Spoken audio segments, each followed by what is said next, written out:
The Vikings. Now, during the Middle Ages, the tactics of war had regressed. So, right now, if you were to have within Europe professional soldiers of any type, there is the equipment as the point of judgment as far as how elite these units are. Because you have peasants, so you're not used to having large-scale wars where you have to decide tactics on a regular basis. Now, if they went to war, we're talking about like the Crusades or maybe against other similar armies. There wasn't this diversity in tactics because of the fact. So here's the different levels. First of all, if you have this superior armor and you're just dealing with peasants, that's enough to keep them intimidated. You don't have to be some expert warrior, so you probably have some guys who really think they're awesome in battle that haven't actually been tested, but they train according to what they've learned. But you don't have, like when you had the Spartans and you had Athens and you had different powers that were competing. So you might have during that time, sure, you had the phalanx warfare, which was set, but when they're training and they're having these physical contests with each other, they're also learning things about superior tactics within that. Just if you were in a fight with somebody, so if you were within a phalanx battle and you had two people within that phalanx in combat with one another. You have your shields being interlocked. You have your spear being thrusted again and again. How much of this is just going to be a standoff between the two sides, where you're just doing the same thing to each other and hoping for better? So why were the Spartans superior? They were better at doing the same exact thing to the opponent because a Spartan army. If you had a Spartan phalanx, did they just make their enemies get scared because they were Spartans? They were superior because they had trained. They had trained and they had put themselves through the toughest type of training possibly ever. Now, because of the climate, they have to be out there in the cold. Now, the Zulus under Shaka, they had good training too. So, if there was ever a match for the Spartans and lifestyle, it would be like the Spartan, the Spartans in training and the Zulus in training, but it would be different. They had the training and heat, which they were very accustomed to the climate, of course, but what kind of training did it was very disciplined on both ends. I would have to say, though, that the Spartans had the most rigid, the toughest training program out of anybody. And then maybe the Zulus would be after that. Now, the whole point of this is that superior training makes a better warrior. Okay, so if you train and you become more experienced in battle, you are a superior warrior. These guys that were in Europe at this time, who had this superior armor and weapons, these guys looked down upon other people. So they thought pretty high of themselves. And to be these warriors doesn't mean you were the best warrior. You were given this armor. You were basically given it not based upon your military expertise. You didn't have to go through some process to get to this point. This is extremely important. So let's go through this timeline real quick. The fall of the Roman Empire. Okay, the Roman army at this point had financial problems, and they took different steps to make sure that they can hold important parts of their territory They were at this point trying to become more, what's the word when you become, you're consolidating forces where they're most needed. So you're trying to be the most efficient with what you have available, because it's hard to deal with all the things that are occurring within the Western Roman Empire, when the Eastern Roman Empire, they even have to struggle for certain things that they want to accomplish later on, when they wanted to reconnect the Western and Eastern Empire. And they had all the wealth, because the Western Empire didn't have the wealth now that they needed when they had the splitting of the two sides. Which is just like, it goes to show, because one thing about the Romans is that they were surface thinkers. Even though that they came up with some great ideas, you can still do that while being a surface thinker. That means looking at the surface of things without looking at the entire structure. When you just look at the surface of something, when something sounds like it makes sense just because, but you don't go beyond that. And that's when the Greek philosophers would go a step further. They would look at something, and then instead of just looking at the surface because it's a saying or it sounds correct, they go deeper beyond that. And that's why Greek philosophy led to a lot of conversation that would not ever spawn off of that surface thinking. The Romans are just like the brute type of mentality. That is the popular way of being a man. I'm a man. I don't think like that. Being badass is a thing. You want to be really cool by being a tough guy. So for guys, you want to be that tough guy, and you want to be badass. Okay, so that actually is important, because when you have a general in a Roman army, if your troops think you're badass, they're going to follow you. Like Mark Antony, his troops thought he was badass, and he was in a lot of ways. So they followed him. He was like that. He thought that way. Okay, the breaking up of the Roman Empire. There was a lot of infighting within the Western Roman Empire because troops cannot be paid. But after Augustus and different promises made to the Roman army, and then a higher expectation, it became like the NFL after, well, I want such and such money. This is like you're in the Roman army and you're trying to be Troy Aikman, and you want this contract to be settled. Okay, it doesn't work where you can actually get anything when you can't. But if you can, you try to do that, right? Okay, so they're not actually able to. Now, let's say if Troy Aikman wanted this different contract, he could be killed. Let's say that the whole Cowboys are on the Dallas Cowboys, which is a Roman army. They're all together. So think about that against the NFL. So at this point, you have like the NFL, and you have problems paying all the teams and all the players within them, because the Western Roman Empire didn't have the resources. So they have to cut back. So now you're bringing in replacement players? Is that what we're doing now? Because one thing you have to do now is figure out who you can pay and what you can pay them with, what you can promise them. So you're negotiating, and you just don't have it. So you have a lot of soldiers that aren't being paid. So where do their loyalties shift? Now, as the Roman Empire is attacked, and if you get attacked, it doesn't matter if you're getting paid or not. You're going to fight that battle.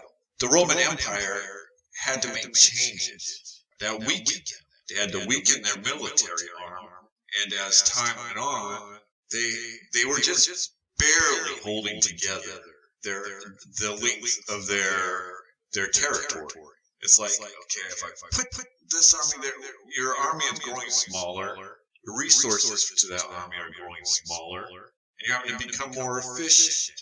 Okay, so this is not the same Roman army. This is a Roman army barely holding on. So that's why that the Roman Empire didn't have. Remember when the Romans used to be able to pull an army out of their ass? And if you beat that army, here comes another wave. Here comes another wave. Here's another problem. They became more the civilized, lazy, slacking type of person they became slacks. They were the fat guy watching TV with the chips hanging off his mouth. He doesn't care. Drinking a beer while somebody else takes care of the more important things. This new lifestyle was a part of the Roman Empire. This guy's not going to be a good fighter. He's not going to be somebody you can put some armor on and throw him out there. Because the Romans had become spoiled, and also because of the way their society had evolved through time. I'm talking about evolved mentally.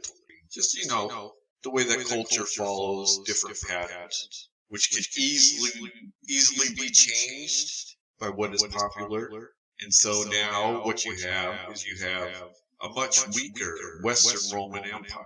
So they're not just able to pull new troops in to throw wave after wave at somebody. They did this against Hannibal when Rome fell, that is being overran by those whom they have oppressed, because they oppressed the non-Romans. Who wants to help the Roman Empire? So now they're going to go kick some craniums in, right? They're going to go beat them up, and they don't really care, because the Romans, they treated them the way they did. They looked down upon them, so they've been like caged beasts just waiting to come out, rip the faces off of these guys. So the fall of Rome was the fall of Rome was like if you had an old lion that was barely alive, getting ripped to pieces by hyenas. So the Roman Empire was already falling apart. It was severely weakened. And because it had become more passive and weaker, these ideals carried on to the generations that followed. Now, because those that were outside of the Roman Empire, which had even been pulled into the Roman Empire, or intermingled ideas with the Roman Empire, they changed their selves mentally because they felt stronger. So, the defeatist mentality, you've been defeated, there's not that conqueror mentality in the Roman Empire right now. People want to eat. They're living in ruins. And what type of soldier comes from this type of mentality? You still have a warrior mentality within the world outside of that, where you had what were considered barbarians. As I had told before, they had taken the Christian religion, molded it into what they did, and this was their way of thinking at the point in time when Rome fell, was that you have to do certain things. This is the whole thing about it. And there's debating about what this and that means, and these different ideas, what they mean. And there's a symbolic way of looking at things more. So they would be more like looking at something solid. What they can see with their eyes is more important than that which cannot be seen. Because it's supposed to be passive. That's the way that the disciples were. They changed that because the Romans they were not passive. Okay. So there wasn't this passive mindset within them. And they still had things that, if this is the case, there should not be slavery. There should not be, if they take that on completely, there should not be mistreatment of other human beings. They shouldn't be selling dog meat to non-Romans. They shouldn't be doing a lot of things. And these things, they actually were not actually living the teachings that are within the Bible.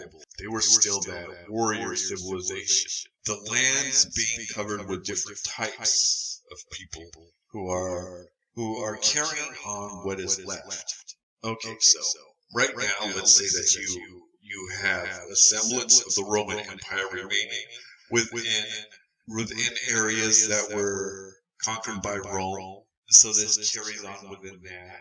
The teachings of the Christian religion that carry on within that. Those who went back to what was being pushed on them before, and we went back to the Druidism and those type of things. There's no longer a central authority making decisions. Everybody living underneath that.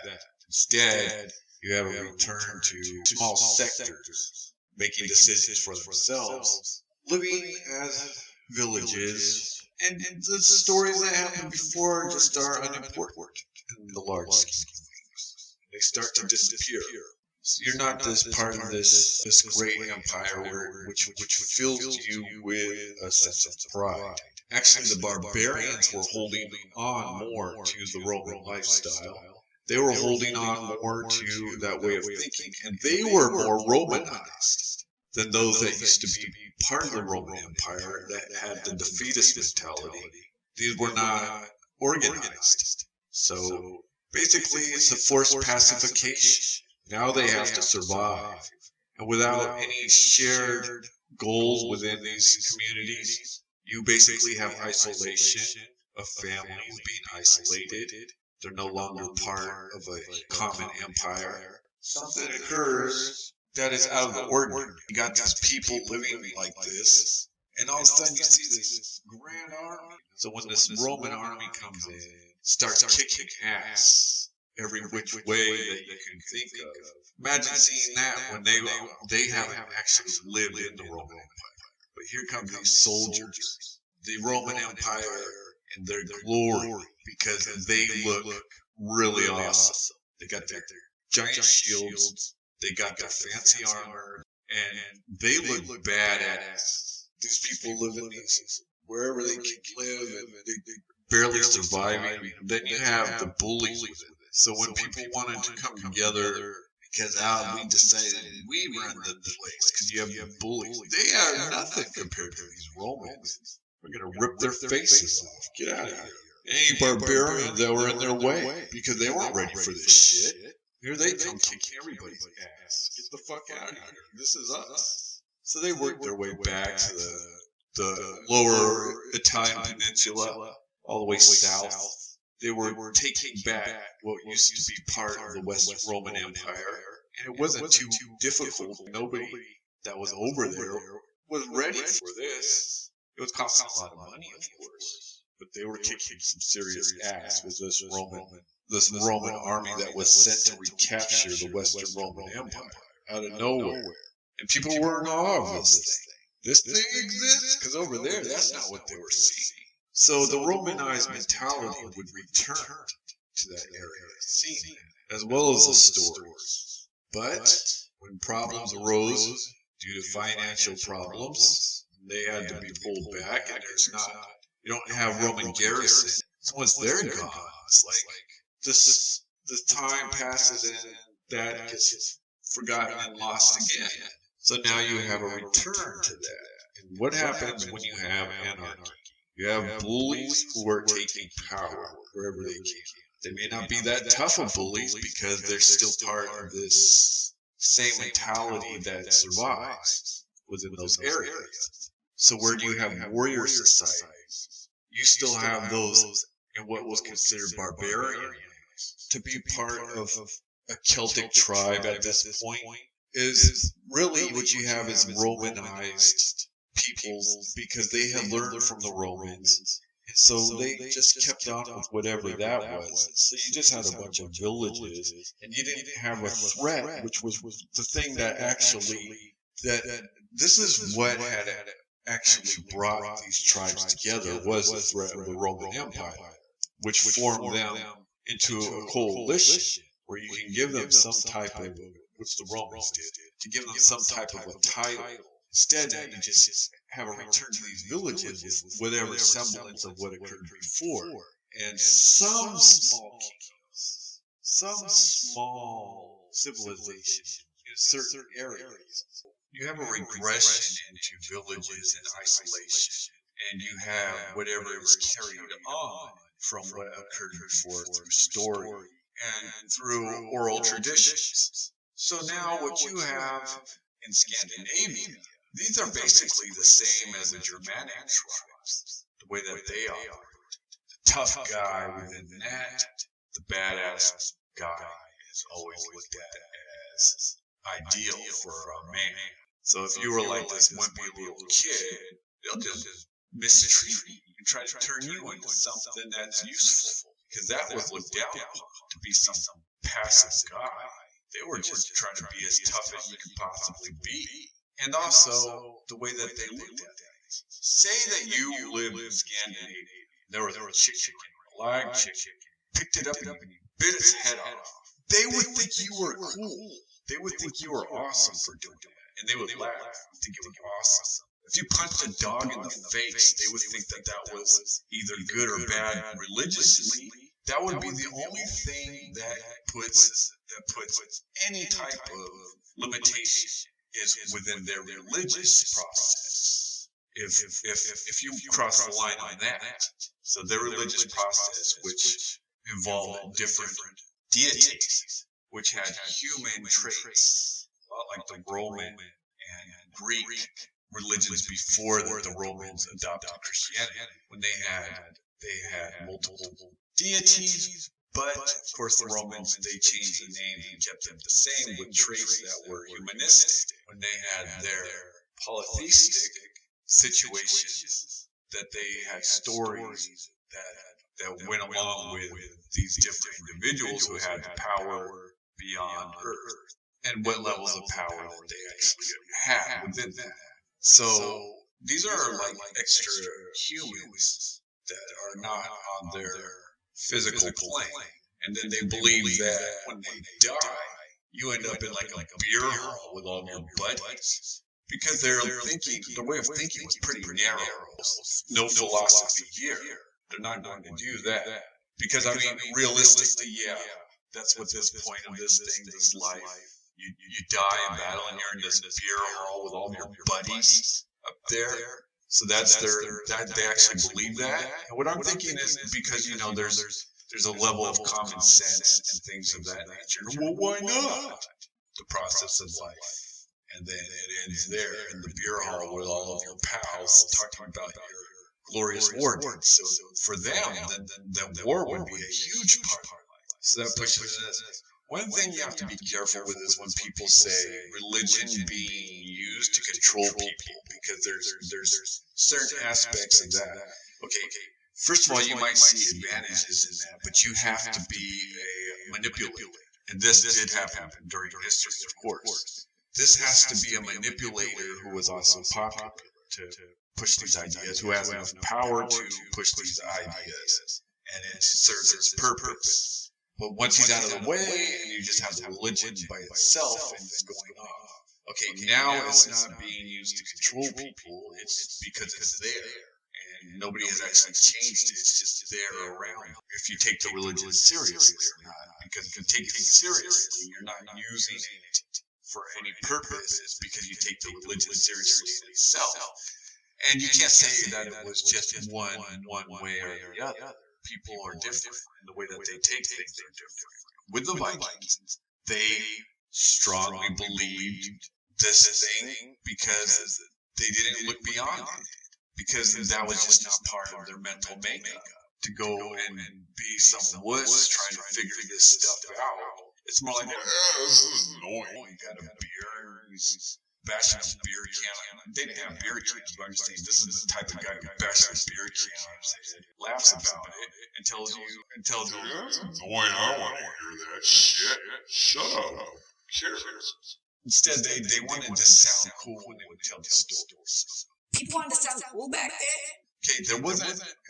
There's not the word sounding being cool and all that, right? But this is still people. So what sounds cool, and to them being tough, I'm this tough guy, and these guys that can kick ass. So what you have is these guys building weapons, and then the old blacksmiths beating it down on their style, and whatever that it takes to build these swords. That's one way of doing it. Be tough in every way. Bite the face off of a deer and punch that deer in the butt. You know, everything that changes is only their limitations on this is only based upon their religion. So if it was like a sacred animal, you can't go and punch that deer in the face and then have everybody laugh at it because you did something you weren't supposed to do. You could be killed for doing it. Because then they could have a trial because you overstepped the boundaries. But if that wasn't a sacred animal, you could go bite its face off, punch it in the butt, kick it in the stomach, and they would laugh. Mindset, what we would consider infantile. To them, if you're just badass and could go punch a bear in the face, of course, a bear, punch a bear in the face, see what happens, right? You know, all of them just going, just punch a bear all at once. I mean, it's also based upon the limitations of what you can't do and physically can do. But if you were able to go and prove how badass you are, so they have these fights with each other. They test each other and fight. They're training while doing this and becoming better warriors through experience of fighting each other. So they're practicing these sword fights with each other. They're ducking underneath and they're dodging. They got these axes. They're fighting these axes versus swords. They're learning how to use an axe against a sword. They're learning how to take somebody's shield from them and how to neutralize an enemy shield, to fight without a shield, to fight with two weapons at once, to fight with just a shield and steal your enemy's weapon. They are learning this shit because this is their warrior society. So as they're doing this and they're becoming tough and burly, they carry these logs. They try to grab them. Put this on here. You carry this. They want to be tough. They want to prove. Let's see if we can pick this horse up and carry it on my shoulder. Of course, they can't do that. They want that. They want to be the toughest, badass dudes, and that goes along with their religion. To be that way. So even the women are embracing this, and even they want to be the badass women, right? They want to be the tough. So, you look at like the street gang mentality. Well, guess what? This was around before that. This is the mentality they have. And you go like the street gang mentality. Don't put the Vikings in that because you want to say that it's like racial, but it's not racial. It's a mentality that comes along with certain circumstances, and in their circumstances, there's not this moral dilemma within them about kicking some animal or some kid in the face, So let's say that you had somebody who wasn't up to par, and all the other little kids are bullying because he's not tough enough. That's fine. I mean, they don't give in to pacification. Okay, so you have to be tough. They have the religious festivals, and all this carries on to whoever made it into Scandinavia that all ended up here as part of this. So you have your warlords within that, which could be called a king, but it's all basically a warlord, because whoever has power is the baddest dude, okay? It would be like Hulk Hogan. He's got all the power in the WWF, if professional wrestling. And you go back to like the 80s, right? Okay, so the baddest dude, the big ultimate warrior is the warlord of the World Wrestling Federation. Okay, but it kind of gives you the idea, though. Whoever the baddest dude is, that's the guy that's got the power. Okay, so if you have like a single combat between him and somebody else, and that dude kicked his butt, he's by right, he's got himself the position. And so, to be the leader in these areas is more based upon your military prowess, or just being badass. If you were a woman who was badass, you could be a leader. If you put enough awe into them, if they thought you were, if they liked you. So you have to keep that in mind. Now, within the Europe mentality is you have some people rising to a certain point, with other people lower. And you can imagine, like, if you have, this is your family, you're looked down upon by somebody who has something more than. So those who have more, well, we built, like, let's say you were in this area of villages, but your village is superior. And other people start coming in. Now the ones that are there, they set themselves apart from you, okay? So as this whole thing starts to come together, you have the have and the have-nots, right?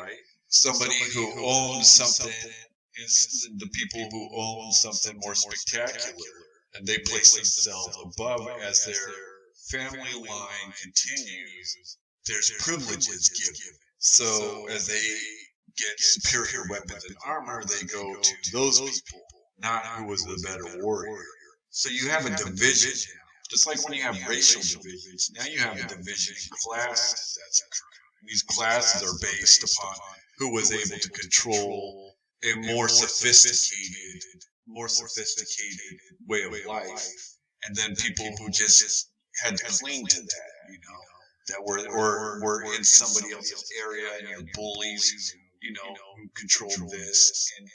But as time goes on, class structures develop within that, And then if you built this church and that brings people, so then you have these small versions of a theocracy with the bishop. Well, he's appointed, and he must have more. He must be more important, and his family line must be more important. So the armor and weapons end up in the hands of people who are mentally placing themselves above other people. How great warriors are these people going to be? They're not like the barbarians practicing all the time just for fun, you know. It's like the kid who's really into football with his friends go and throw the football around and they practice and they play football. And if you just stick to what everybody teaches you, or if you're changing, this is a success level. So say that the ones in Europe, they're just playing, you know, like they're the ones who watch football a little bit. They don't really, it's not the hobby for them. You know, they don't watch football and they really get in and they're such fans and they come up with ways like Barry Sanders, how he used to juke people and stuff like that. And being creative with that and being something different. They're not just playing the game the way everybody else plays, but they're pushing another level with it, where they're excelling further. That's how the Vikings are. They love military stuff. They like to fight. They like to be disciplined in a military along the lines of a military structure. They don't mind pushing themselves, like to be outside in the cold, naked, and lifting logs and throwing them, and punching a tree with their bare fists, and those type of mental disciplines to push themselves to that level. Those type of things would be popular, but as well as that being their hobby and them being interested in it, they're going to become more abstract with it to their advantage. Like I said with Barry Sanders, juking people, they're going to be more creative within warfare because it's not a hobby to the military powers in this feudal system within Europe that's developing. It's still being developed, of course. They're going to be less creative within that, but they have the weapons and armor with certain individuals. As the Holy Roman Empire under Charlemagne gets started and starts putting together these different pieces within that and building it into a smaller form of the Roman Empire. Listen to that. You're pushing these towards an old ship out of the ocean, right? Like you pulled the Titanic out from the ocean and you looked at it. Okay, so that's the model they're building from is this, but they don't know anything else about it. So say they have that, they have the remains of the Titanic. They don't actually have the Titanic. So Charlemagne was, in my mind, one of the great generals in history. And one thing I like about him is he was like Pat Napoleon, kicking people in the butt. Because you always have those people in history who get people going. The one that have, they're like the batteries that get everybody energized, right? So he was a great leader, in my opinion, and a great general. And he had a lot of those characteristics that are so important for leadership. And I don't think he was absolutely at the pinnacle for this, like Philip or these other types of minds that are a lot, they all go in the same direction, he didn't have the passion for war that Pat had. He's more like, damn, I'm getting sick and tired of having to go and deal with them. And, so one thing is that people thought that he was harsh for some of the stuff that he did. But imagine if every time you turn your back, you got somebody doing something that they've already, again, I've got to go deal with this. So he just puts the foot where he needs to. He's basically the type that puts the foot where it needs to be kicked, right in your butt, to get you to do what you need to do. And the minute that he's not doing that, something is going wrong, because that's the mentality that has developed here. There's not the discipline, the structure. He's trying to keep it together. He's trying to hold something together, and it's very difficult. And a lot of the ideas that have been lost to history, trying to bring them back into the fold here with what you have is a much weaker civilization mentally. and he's trying to bring it back into the fold. And the traditions that are carrying on of the Christian religion, Catholic religion, these are based upon the Roman Empire and what they changed. That they never said, well, this was changed from, and we need to become more passive. So we can't have these class structures. We have to treat everybody, like the lowest of us should be the greatest of us. The price of life, the price of blood is life. You don't kill other people. Of course, if you have to have a battle situation. People don't like to look past this. Well, no, it should be just straight. It doesn't work that way. You can't have anything that's not complicated because see, the surface is not reality. The complicated, that's reality. So you can't just look at the surface of something. That doesn't. Look at the surface and that's it. No, it's the complicated. That's what is. So you're delusional when you're looking at the surface, but people think you're delusional when you're looking at the complicated. The complicated is not delusion. That's reality. The surface and the simple, that is delusion. You're not looking beyond it. But it all works together in history to make it the way it's supposed to, right? So it's awesome to have that, actually. Even though, but it wouldn't make it better. It wouldn't have made history better because history is so exciting. Even the Middle Ages, the Dark Ages is so exciting. Okay, so now you have this Holy Roman Empire, and you have the rules within this religion, and you have the different sectors within that, of course. And so, what their belief systems are, which this is more like going to school for these things. They're a lot more strict, and what ideas that they have and the way that they look at the Bible. So these things, they make what is said. Like they have relics from what they consider saints. If you were actually doing what you're supposed to be doing, then everybody would be working together, and even the lowest person among them is part of their circle, and everybody just has peace with each other. But within that mentality, the people are stronger. They have these morals, these moral systems, right? And like, say that somebody needed your help, you're not these selfish people. You all have this similar. I mean, you're going to be stronger mentally when you're actually fighting for something that you believe in, right? That you're not going. So when they say like this pushover mentality of this cowardly mentality that's this makeup that comes along with doing that, with being passive, it's not that way at all. Because if you care about other people, you fight more for those people. If you have a moral system, you're stronger because you put mental limitations. You don't just do whatever you want to do, because this is more like you're a servant. And you think, well, that sounds boring. Well, it's boring if you do it the Roman way, which is a lot different. But to actually have like an atmosphere where everybody is together on something. Instead, you have more of like a machine, and you get things done in a much different way than was ever being done within the Holy Roman Empire, or what was there before that. Because things are done a lot more different. They're not done for somebody else's self-interest. It's more of what's in the interest of everybody. And then once that happens, you have everybody working together. Okay, this would be like the Tower of Babel when they're all working together on something, right? And that shows that history, if it did occur, though, would ruin history. So, but that doesn't make a weak. I'm just giving the point that's important. It doesn't make a weaker person to be passive, to accept things the way that they are, but deal with them fair and just. Understand, and deal with things wisely rather than with anger or with emotion involved. Okay, but there's still compassion, because compassion comes as part of it.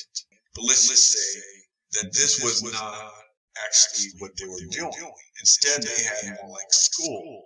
They teach you this, and by learning it, you're doing something. So whether being, okay, now say being a servant to somebody, and yes, there is good things being done, well, by doing good deeds, but there's just looking at the surface of it within their religion, like the Romans did. And it's really hard to break away from what's been pushed as far as the tradition is. You basically have religious traditions that are being told and forced upon people. And Charlemagne, he went with this is a model that's been pressed upon him. Now, there's not this deeper understanding of what it is. It's just, this is what I know and this is what I'm going to do. And is this more advantageous to still have these druidic tribes and doing the same things that they were doing? Or is it more advantageous to try to assemble into a coalition where you have people working together? So he's trying to do that, but he's still within this boundaries of what the Romans had actually created. So with their religion, and like I said, with the Vikings, that's their limitations of their religion. Within Europe, their limitations within their religion are not always followed. It's more important to the Vikings to not overstep their religion because they're happy. They're happy with what they have. They're happy with their religion. And in Europe, to overstep the boundaries within their religion that the Romans have manipulated into what it became, the strict set of items within that, they weren't always happy with it. So that's why you have this class structure. That's why you still have this mistreatment of other people, bullies, and that's why the armor is in the hands of these snobby types of people.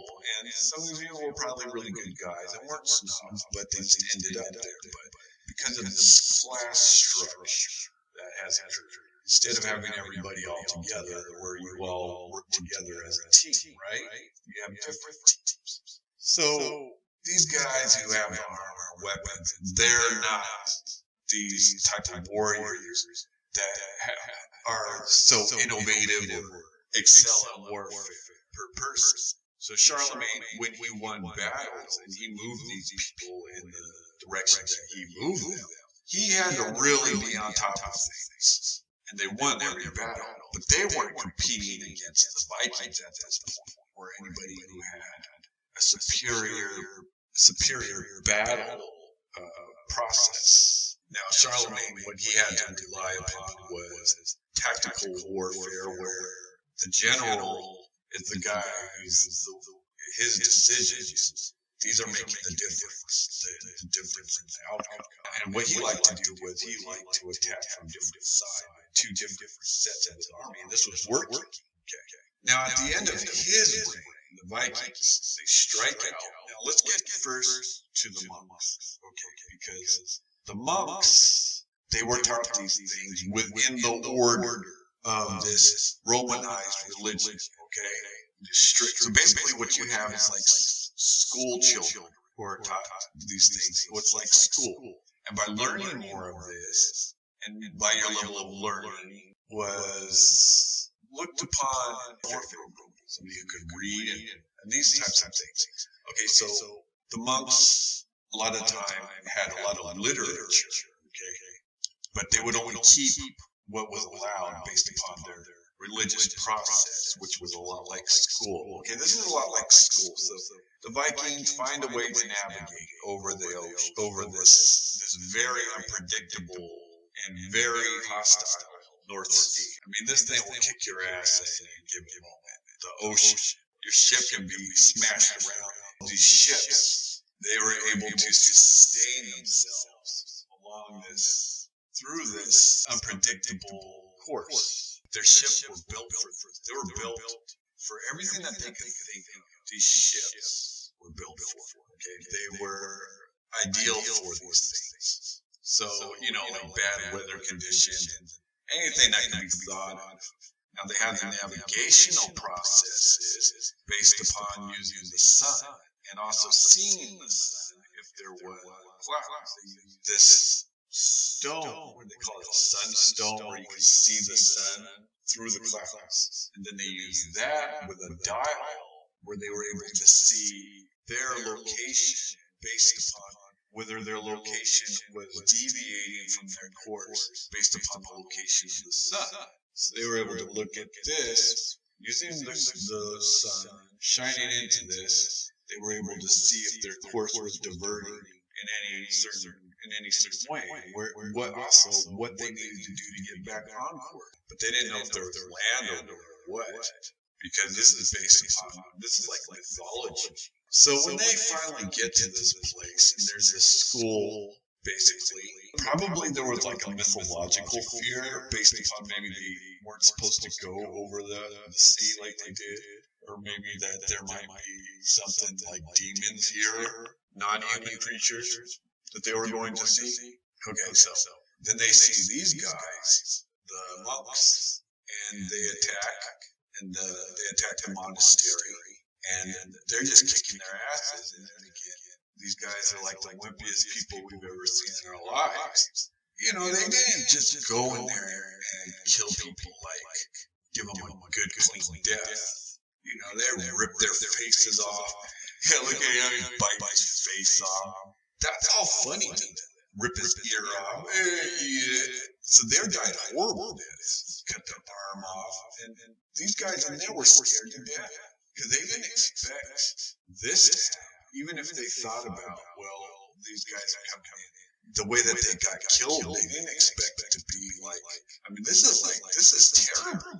I mean, to see what's going on. So, first thing you have to imagine is you have somebody's life being snuffed out. One moment, there's all this thought process is gone. When that moment arrives, though, in the meantime, this is a terrible situation because these Vikings, the way that they kill people, it's just, they don't care. Take an axe, rip a guy's face off. You know, it's not like if you're watching a movie and you see these clean deaths. It's not that way at all. This would not even pass certain rating processes. Which, I mean, like, for you to actually be able to witness what's going on here, okay? Because, like, history wasn't rated, this isn't rated R or rated NC-17 or something, you know, this is what really occurred. And, of course, they go into shock. So, the thing is watching somebody else have this happen to them is worse than actually going through it, because you can only take a certain amount, there's only a certain threshold of pain. And it only lasts for a certain amount of time, right? And then they go into shock. And yeah, it's terrible, but these moments, you know, like one moment, and then you're at the next moment, and you're at the next moment. So you're one moment closer to it being over, right? Then, you know, how it's looked at it, well, I'm going to die, and then whatever they see is what's going to occur next. Because you might look at it, well, this is life, and then after I die is the next part of this weird thing, because life is weird, right? But instead, whatever way they were thinking about death and what's going to happen after. And were they afraid? How afraid were they at this point? Now, seeing miracles happen in your life changes things, and you can say, well, that's not existed. Miracles, what are those? And people who never witnessed them, they see certain things that occur. But if you had witnessed a miracle in your lifetime, an actual miracle occur, that changes this as well, because that alleviates fear, because that bolsters their faith to where after this part of my life is over, and what occurs after that, right? Say that miracles are possible, but you never witnessed a miracle doesn't mean that they're impossible, just because you've never witnessed any level of the rules of reality being broken, right? But if you ever did, it changes your point of view towards things, right? Because when you think that life is just it by itself, or that nothing's helping anything, then it becomes a lot more traumatic. So you're witnessing this bloodbath, the Vikings ripping apart people, tearing their heads off. And to do this, they actually think it's funny. It's like if you punched a baby in the face, they would think it's funny. So that's their mentality. And if you're like one of those people, well, because this is your heritage, you want to think that the Vikings were something they weren't. Their mentality is they don't care. So these guys go in there and do whatever because it didn't cross the religious boundaries. It's fine to be that way. You know, killing people is fine. It's okay. So they had a lot of relaxation within what they wanted to be able to do within the human mind, which is always being pushed towards evil anyway. And maybe afterward is when it sets in, because if you had never did anything on that scale, you may continue to do worse. A lot like the Assyrian when they were going through doing their cruel deeds. Then when they're alone at night, they might think differently than when they're around all their buddies, right? So I'm sure that because you always know you actually know what is wrong. But when you're around your friends doing this, it's different than when you're alone by yourself and you have to deal with what you did.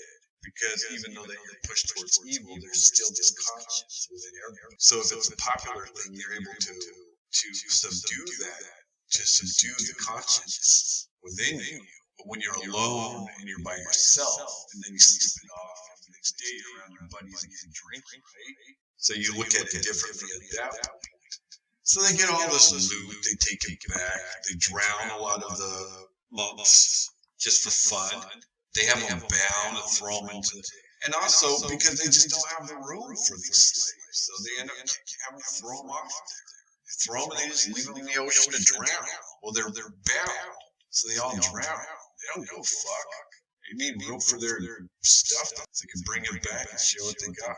They bring it back and they think they're so cool because they did this, right? Because think about it. Look what I just did. We got slaves here. And they mistreat them. Okay, I just want to add this real quick. Say that you had one of these monks. He didn't believe in his religion enough to where he can just completely switch away from it, and he can embrace this new Viking lifestyle, and he can understand their lifestyle, being able that he can communicate with them. So he becomes one of the Vikings, and he trains in their fighting ways, and he rescues one of them from battle. I would think that would be pretty silly. So after seeing such a thing and being pushed in that direction, do you think they want to be one of the people that just killed all of their friends, that just engaged in this type of behavior, and that he wants to be a part of that? That would just be silly. They were mentally scarred, whoever witnessed that. It would haunt them. And those who felt bad about what they did, they can't really say, well, I feel bad about what I did.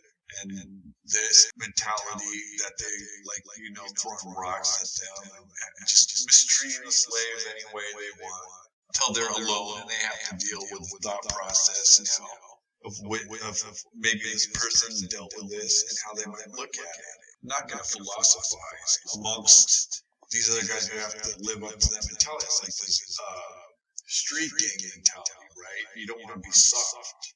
You don't want to be weaker in front of them. But then you think about it, and then they turn to something else because they're not content with being there, right?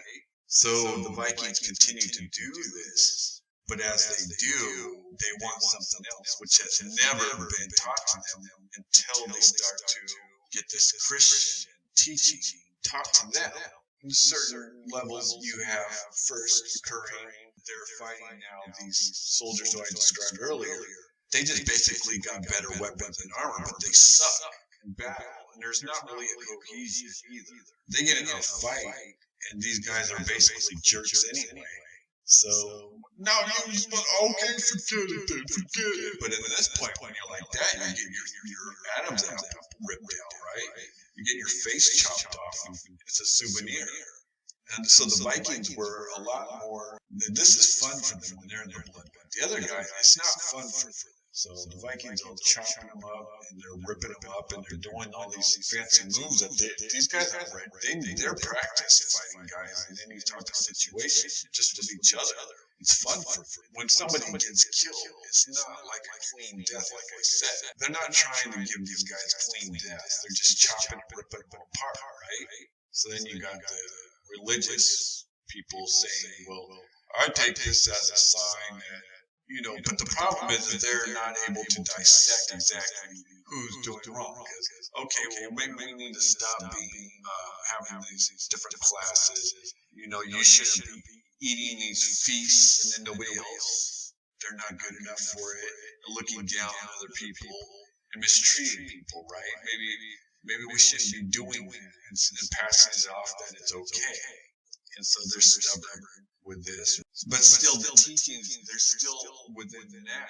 The Vikings that feel bad, they're actually learning these things. And, like a Bible, it feels good for them to actually have some moral, to push morals upon themselves and to be stronger mentally and to, instead of just doing whatever they want to do, they need something. They need something else. They don't feel good about what they've done, what they've witnessed to other people. It's not a consistent thing for them to feel good about. They get haunted by them. They cry when they're alone that nobody else is allowed to know about. You say, well, Vikings don't cry. People cry. Especially when you've done something so terrible, like to rip some lady's face off or something, and raping somebody and all the stuff they did that was disgusting. And you have that conscience, but using your conscience at different levels around people and where it's allowed in your social structure, right? So this is where you have Vikings actually, they move away from that. They embrace Christianity and they actually start to live in Europe. And they adopt the Christian teachings where they want to have compassion and things of that nature. And then you also have these traditions and you still have these class structures and looking down on other people, which has all continued from this Roman mentality because they had that. And that's what ends the Vikings, the threat of the Vikings. You could say, well, it's because they were building these fortresses after a while. And they started building these armies up to counteract the Vikings. Did the Vikings want to have a good challenge? Because now you have knights. Because what happened is it militarized all of Europe, right? The Viking threat. So they started building walls, started having knights, started having all these guys train harder to be professional soldiers to counteract the Vikings. So the Vikings were attacking basically wherever they wanted to, catching people off guard, because they were also able to navigate through rivers. And there's these large rivers in Europe that they were able to navigate and just attack somebody at a whim in whatever area that they get to. And you have the knights to counteract them. Now, knights would have been a crushing force. They weren't stuck in a certain formation beyond the shield wall, which they used sensibly. They wouldn't have the shield wall when you have a whole bunch of knights coming to smash into you. They would move to get inside the horses and try to attack the knights moving around. There's the disadvantage of a guy who's on a horse is the fact that he's on the horse too. So that's one of your advantages in fighting somebody who's mounted. But the disadvantage is it's such a heavy thing because they have such power when they hit you coming on a horse. Being a heavy cavalry, being a knight, that would cause such a huge catastrophe. And especially if they were able to get them to all just slam into each other, bring this crushing force upon them. But then again, the knights, how much of them can be put together as a large number to be this massive force working in unison, because the people that were knights were so snobs, right? They upgraded their armor, their weapons, and their military tactics, but they didn't upgrade themselves mentally. They're still the snobs who have these walled communities. You have castles being erected so that they can be safe from the Vikings, and they keep the treasures within there. And so now you have feudal Europe because of this Viking threat. It's militarized Europe. So now when you have all these armies, they're now, and again, with not following through with their religion, right? With not taking it seriously enough, because now that you have this militarized Europe, it's just you have the bullies. Okay, so they're the ones. We're better than you. We got this armor, and we're tougher than you. So they're still doing, like I said, they did not go with the limitations within the religion because they just didn't want to. The Vikings, theirs were fine for them. They enjoyed it. It was fine. So who took this more seriously? Maybe the Vikings, when they converted, took the religion more seriously. A lot of people say the Vikings, did they discover America? To me, it's the Phoenicians who discovered all of the Mesoamerican cultures, and everybody that was in the Americas had spawned from the Phoenicians that had crossed over. Basically, the Viking period is between 800 and 1200, with the earliest recorded raid being January 793. You can figure out why the behavior exists and why it was allowed within that. And you can say, well, their religion gave them this and that. Well, you know, it's still the same thing with what's popular telling you, and then your conscience telling you, and how much that you can have your conscience being your guide when you're around other people who have a mentality that's looked upon as weak. As time went on and they did these violent raids and they did things that they were ashamed of and disgusted by, and they had to live with these memories, they were looking for moral principles. They were looking for self-discipline. They wanted something different. They wanted peace. So they all turned away from that and left Europe militarized. They have fortresses now. They have walled cities, and they have more of a stranglehold on your non-military citizen, your non-military person who may not even be considered a citizen, but more like a slave to somebody. And so they were so out of hand that using the relics, they had to make oaths because they had really been disgraceful in their behavior towards the non-military, those who didn't have. They're bullying on such a level that they were now turned first into hating, which they only did because of the religious relics, which was a thing that they feared. So they feared that more than the actual non. So it's what they can see, right? And then they had to get these military elements involved in something else besides what they were. Maybe even the church itself feared them because they were becoming the Vikings, basically put a crusade in motion, which created the exchange of ideas. And it was in the East where they still had a lot of what it's basically like now, wait a minute. So now you have all this lost information being restored during this time as the Crusades occurred. So the Crusades was actually the awakening of ideas, which would lead to the Renaissance. Okay, so the Vikings actually played a part because they were the ones that militarized Europe. This militarized Europe was not so effective against the Mongols, but beyond that, they started this militarization of Europe, which led to the Crusades, which led to the Renaissance. Because of the exchange of ideas, this restoration of the past